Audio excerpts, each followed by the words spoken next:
अस्सलाम वालेकुम, कैसे हैं आप लोग गाइस। और ये जो प्रैक्टिकल है आज का, हम जो है वो करेक्टर्स को प्रिंट करेंगे। और जैसे कि आप लोगों ने देखा था कि लास्ट प्रैक्टिकल के अंदर हमने जो है वो असेंडिंग और डिसेंडिंग का काम किया था, सॉर्टिंग करी थी हमने, जिसके अंदर हमने फॉर लूप लगाया था, एरे बनाया था। तो एक वजह ये भी थी कि मैंने ये प्रैक्टिकल स्किप किया था। ये है वैसे बुक का प्रैक्टिकल नंबर 6 है बुक के हिसाब से। और अब आप इसको सीक्वेंस में कहीं पे भी रख लें, बट ये बुक के हिसाब से 6 है और पेज नंबर 9 पे है, ठीक है। तो मैंने इसको स्किप इसलिए किया था कि इसके अंदर एक तो फॉर लूप आ रहा था, ठीक है, जो कि मैंने स्टार्टिंग में आपको नहीं बताया था। और दूसरी चीज़ इसके अंदर एरे भी आ रहा था। तो अब हमारा एरे का कॉन्सेप्ट और फॉर लूप का कॉन्सेप्ट क्लियर है। तो मैंने सोचा कि अब इस प्रैक्टिकल को जो है हम वो करेंगे। एक प्रॉब्लम ये भी आ रही थी कि मेरे पास जो है वो डेव सी प्लस प्लस नहीं चल रहा था सही से, तो वो कंपाइलर इशू बन रहा था। और ऑनलाइन कंपाइलर पे जो इसके अंदर हेडर फाइल होती है conio.h वाली, वो उठाता नहीं है, ठीक है। तो ये चलना था डेव सी प्लस प्लस पे, लेकिन dev C plus plus problem कर रहा था। बट फॉर्चुनेटली मैंने इसको सेट कर दिया। तो अब ये है कि हम इसको स्टार्ट करेंगे, इस प्रोग्राम को बनाएंगे डेव सी प्लस प्लस पे। और आप लोगों के पास भी वो डेव सी प्लस प्लस हो जाएगा। और अगर नहीं होता तो आप लोगों ने फिर मुझे बताना है कि डेव सी प्लस प्लस जो है वो आप लोग के पास इंस्टॉल हुआ है या नहीं हुआ। अगर हो गया तो बहुत अच्छी बात है, आपको फिर एग्जीक्यूशन में प्रॉब्लम नहीं आएगी। एक चीज़ और बता दूंगा आपको कि डेव सी प्लस प्लस जो मेरे पास अभी यहाँ पे ओपन है, वो है वर्जन, जस्ट उसका वर्जन है मेरे पास 5.1 इसका वर्जन है। इसके ऊपर ये कंपैटिबिलिटी है, ठीक है। लाइक इसके ऊपर ही जो है वो आप एग्जीक्यूशन परफॉर्म कर सकते हैं इस प्रैक्टिकल की। और ये प्रैक्टिकल जो है चाहे आप, मैंने बहुत सारे कंपाइलर देखे हैं, ठीक है। लाइक मैंने ऑनलाइन कंपाइलर्स में बहुत सारे कंपाइलर खंगाल लिए, लेकिन मुझे कोई भी एक ऐसा कंपाइलर नहीं मिला जो कि कोनियो वाली फ़ाइल को उठा सके। तो ये जो हेडर फाइल होती है हमारी आईओ स्ट्रीम वाली, इसके बाद एक कैरेक्टर प्रिंट करने के लिए हमें जो है वो कोनियो की फ़ाइल उठानी होती है। और ये आपका बोर्ड का प्रैक्टिकल भी है। तो इस वजह से जो है वो फ़ाइल कोई भी ऑनलाइन कंपाइलर उठाने को तैयार नहीं था। आई डोंट नो क्यों नहीं उठा रहा था, बट ये है कि डेव सी प्लस प्लस इसको उठा लेता है। तो हम जो है वो डेव सी प्लस प्लस के ऊपर इस प्रैक्टिकल को परफॉर्म करेंगे। और इसके अंदर जो है वो वैसे तो मैंने चेक कर लिया है कि इसमें मसला नहीं आ रहा। अब मैं आपको करके दिखाऊंगा कि किस तरीके से ये प्रैक्टिकल हमें परफॉर्म करना है। ओके, तो स्टार्ट करते हैं। सबसे पहले तो हमें एक हेडर फाइल चाहिए। हेडर फाइल बना लेते हैं, इंक्लूड इंक्लूड करते हैं हम हेडर फाइल में conio.h।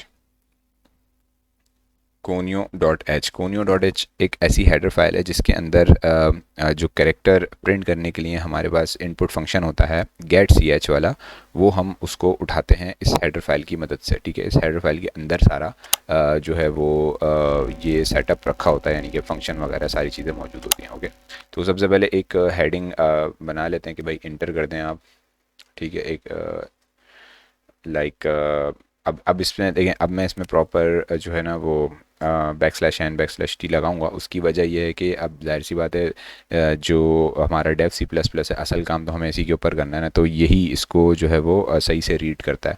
तो इस वजह से मैंने सोचा कि अब इसके अंदर जो है प्रॉपर तरीके से backslash N backslash t जितने लगे हुए हैं हम उसको लगाएंगे, ठीक है। 3 लगे हुए हैं, ताकि वो जिस तरह आपका ये सेटअप प्रैक्टिकल का होगा इसी तरह आपका हो जाएगा। लेकिन मैं फिर आपको ये कहता हूँ कि अगर इन केस अगर आप भूल जाएं तो कोई मसला नहीं है। और बोर्ड में भी अगर आप प्रैक्टिकल कर रहे हैं तो अगर वो आप भूल जाएं तो कोई इशू नहीं होगा, ठीक है। अच्छा, इंटर करते हैं 10 करेक्टर्स, ठीक है। 10 करेक्टर्स, ये वाला करेक्टर नहीं है भाई, ठीक है, तो करेक्टर्स ही हैं, तो कुछ उल्टा नहीं समझ लीजिएगा। अच्छा जी, तो 10 करेक्टर्स हमें इंटर करने हैं। और इसके बाद एक जस्ट एक ये हेडिंग आ गई। और हेडिंग में हमें हेडिंग को अंडरलाइन करना है। अब हेडिंग को अंडरलाइन करने से पहले भी जो है वो backslash N backslash t ये लगाने हैं हमें, ताकि वो सेंटर अलाइन हो जाए, ठीक है। एंड उसके बाद इज इक्वल्स टू वगैरह आ जाएगा। और इसको थोड़ा सा यहाँ तक लेके जाके बैक स्लैश एन लगा के इसको एंड करेंगे। ओके, अच्छा जी, अब क्या करूँगा मैं कि मुझे जाहिर सी बात है, मैंने आपको एक कॉन्सेप्ट समझाया था एरे का कॉन्सेप्ट, क्योंकि अब इसमें कितने करेक्टर चाहिए मुझे, 10 करेक्टर्स करने हैं। तो 10 करेक्टर्स के लिए ऑब्वियसली मुझे 10 के एक 10 फ्लोर की एक बिल्डिंग चाहिए विच इज़ कॉल्ड एरे, ठीक है। मैंने आपको इसकी रियल एग्जांपल भी दी थी, तो उस एग्जांपल के हिसाब से जो है हम यहाँ पे काम कर रहे हैं। तो हम जो है वो सबसे पहले करेक्टर एक डेटा टाइप है, ठीक है, जिस तरह इंटीजर होती है इसी तरह करेक्टर एक डेटा टाइप होती है। तो करेक्टर की डेटा टाइप को लिया मैंने, और मैंने जो है वो एक वेरिएबल का नाम, ज़ाहिर सी बात है वेरिएबल का नाम आएगा, लेकिन यहाँ पे वेरिएबल नहीं बोलूँगा, एरे बोलूँगा, ठीक है, क्योंकि वो एरे बनेगा हमारा। जैसे फॉर एग्जांपल मैं अपने नाम के हिसाब से बना लेता हूँ, ठीक है, मेरा नाम वासिफ़ है और वासिफ़ के हिसाब से मैं बना लेता हूँ क्या कहते हैं, एरे। सही है, एरे बना लिया मैंने। अब ये आपकी मर्ज़ी है, दैट बुक में जैसे ओपी लिखा हुआ है तो हम चेंज कर सकते हैं ना, ये तो आपको पता है। तो अब इसको जो है वो 10 करेक्टर का एक एरे बना लिया हमने।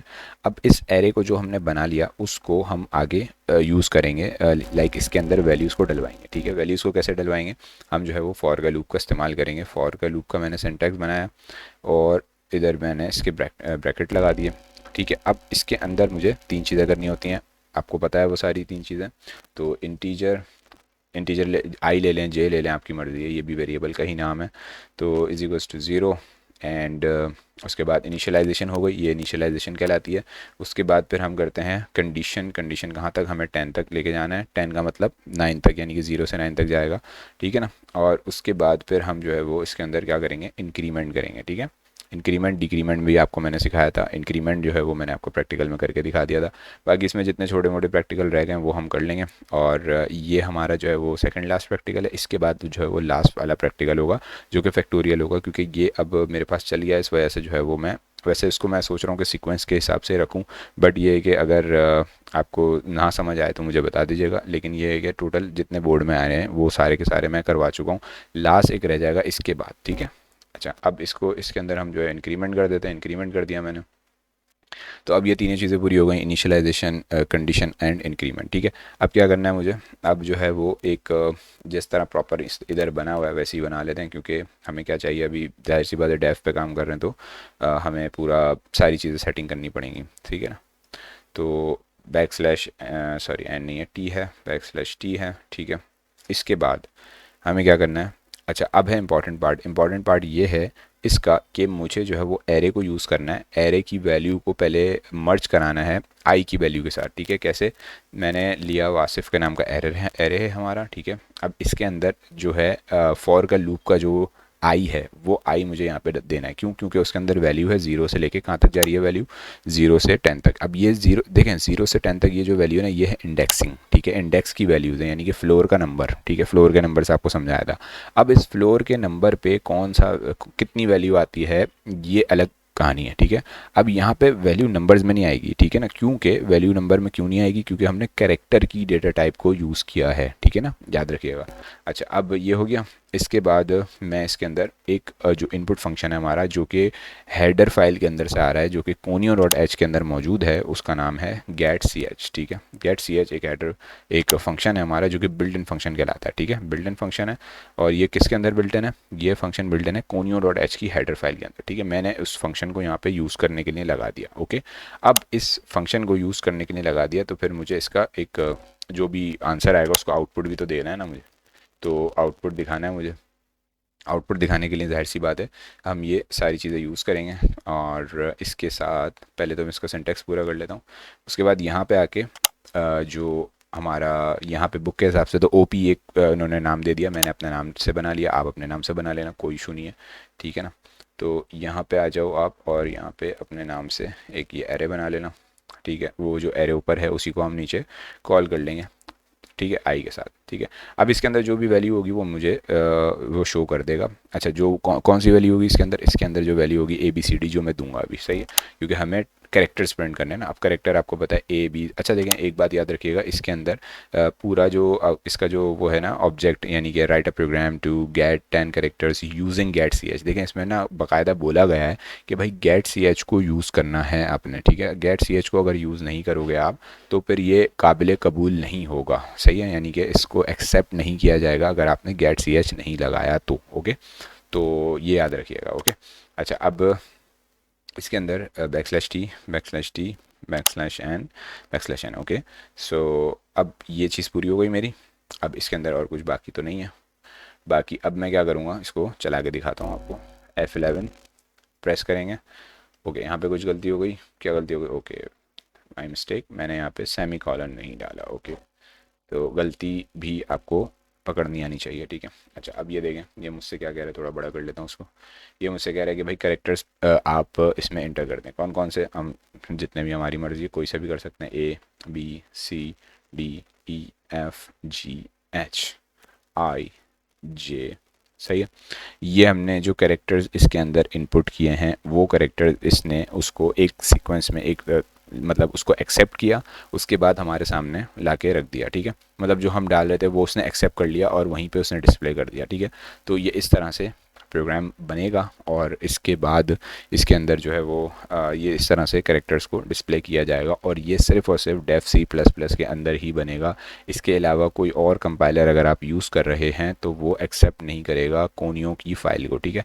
तो कोनियो की फ़ाइल अगर एक्सेप्ट नहीं होगी तो ऑब्वियसली उसके अंदर से get.ch नहीं आएगा, ठीक है। बाकी दूसरे तरीके हो सकते हैं इस प्रोग्राम को करने के, लेकिन आपकी जो बुक है इसके अंदर ये वाला एक अब इसको ऐसे ही समझ लें कि बाबा आदम के ज़माने का एक लैंग्वेज है भाई। पुरानी लैंग्वेज है, ज़ाहिर सी बात है, इसमें कोई इतना वो नहीं है कि भाई ये क्या है क्या नहीं है, लेकिन अगर आप नहीं भी करते हैं तो कोई मसला नहीं है। बट प्रॉब्लम इज़ दैट कि आपको बोर्ड में इसके नंबर लेने हैं, ठीक है। तो बोर्ड में अगर इसके नंबर लेने हैं तो आपको ये चीज़ समझनी पड़ेगी अगर आप समझ के करना चाहते हैं तो, वरना अगर चीटिंग करके करना चाहते हैं तो कोई मसला नहीं है, यू कैन डू एनीथिंग, ठीक है। तो इस तरह से ये सारा होगा। इसमें अगर आपको कोई चीज़ नहीं समझ आई हो, कोई प्रॉब्लम हुई हो, या जैसे मैंने अपना नाम लिख दिया, क्यों लिख दिया, ये सारी चीज़ें अगर आपको नहीं समझ आई हो तो आप जो है वो कमेंट कर सकते हैं, मैसेज कर सकते हैं और फॉलो कर सकते हैं। और अगर आपको ये अच्छा लगा तो इसको शेयर भी कर सकते हैं। और मैं मिलता हूँ आपसे अब नेक्स्ट और लास्ट प्रैक्टिकल के अंदर। और thanks for watching this video and I will see you next time.